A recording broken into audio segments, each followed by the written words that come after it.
राज्यात मागील काही दिवसांपासून जुलै महिन्याच्या तुलनेत पावसाचा जोर कमी झाला असून बहुतांश भागात हलक्या ते मध्यम स्वरूपाच्या पावसाची नोंद होत आहे। पुढील 2 ते 3 दिवस ही स्थिती कायम राहील असा अंदाज हवामान विभागाने व्यक्त केला आहे। दरम्यान सोमवारी राज्यातील काही भागात मुसळधार पावसाची शक्यता आहे। बहुतांश भागात पावसाचा जोर कमी राहील असा अंदाज हवामान विभागाने वर्तवला आहे। त्यामुळे राज्यातील काही भागांना आज ऑरेंज अलर्ट तर बहुतांश भागांना येलो अलर्ट देण्यात आला आहे।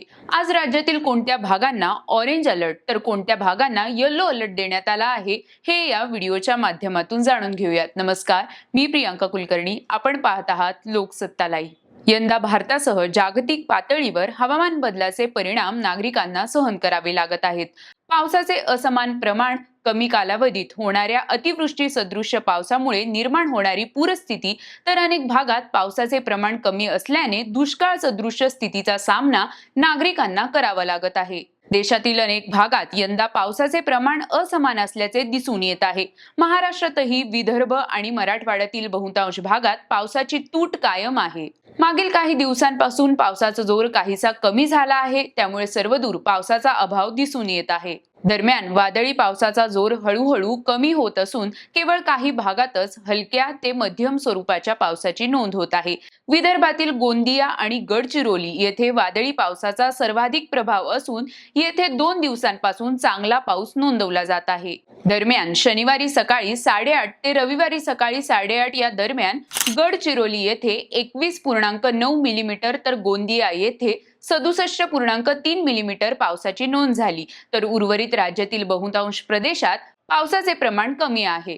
कोकण प्रदेशातही मागील काही दिवसांच्या तुलनेत पावसाचा जोर कमी झाला आहे। या प्रदेशातील बहुतांश भागात मागील 2 महिन्यात चांगला पाऊस नोंदवला गेला आहे। दरम्यान आज मध्य महाराष्ट्रातील बहुतांश भागात तर विदर्भातील आणि मराठवाड्यातील काही भागात हवामान विभागाने वादळी पावसाचा अंदाज व्यक्त केला आहे। विदर्भातील गडचिरोली आणि गोंदिया या जिल्ह्यांना आज मुसळधार पावसाचा ऑरेंज अलर्ट हवामान विभागाने दिला आहे। तसेच सिंधुदुर्ग, पुणे घाट विभाग, नाशिक घाट विभाग, जळगाव, अहिल्यानगर, छत्रपती संभाजीनगर, जालना, बीड, धाराशिव, लातूर, अमरावती, वर्धा, नागपूर, भंडारा आणि चंद्रपूर आदी भागांना वादळी पावसाचा येलो अलर्ट देण्यात आला आहे। राज्यातील काही भागात सध्या हलक्या ते मध्यम स्वरूपाच्या पावसाची नोंद होत आहे। दरम्यान 1 ते 8 ऑगस्ट या दरम्यान मध्य महाराष्ट्रातील काही भागात चांगला पाऊस नोंदवला गेला, तर कोकण प्रदेशात पावसाचा जोर काहीसा कमी होता। मराठवाडा आणि विदर्भातही पावसाची नोंद झालेली असली तरीही तेथील प्रमाण सरासरी पावसाहून कमीच आहे। त्यामुळे बहुतांश भागात पावसाची तूट कायम आहे। दरम्यान 13 ते 20 ऑगस्ट दरम्यान विदर्भ, मध्य महाराष्ट्र आणि कोकण प्रदेशातील काही भागात पावसाचा जोर काहीसा वाढेल असा अंदाज हवामान विभागाने ऑगस्ट महिन्यातील दीर्घकालीन अंदाजात व्यक्त केला आहे। त्यामुळे या दरम्यान चांगला पाऊस नोंदवला जाईल अशी शक्यता आहे।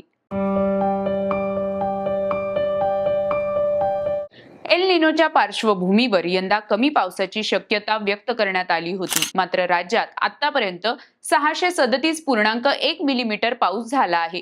या कालावधीत राज्यातील सरासरी 622.7 मिलीमीटर असून आतापर्यंत सरासरीपेक्षा सुमारे 2% अधिक पाऊस झाला आहे। मात्र ऑगस्टच्या पहिल्या आठवड्यात राज्याच्या बहुतांश भागात पावसाने उघडीप दिली आहे। विशेषतः विदर्भ आणि मराठवाड्यात सरासरीपेक्षा कमी पाऊस झाला असून सरासरीच्या तुलनेत हिंगोली जिल्ह्यात सर्वाधिक पावसाची तूट नोंदवण्यात आली आहे।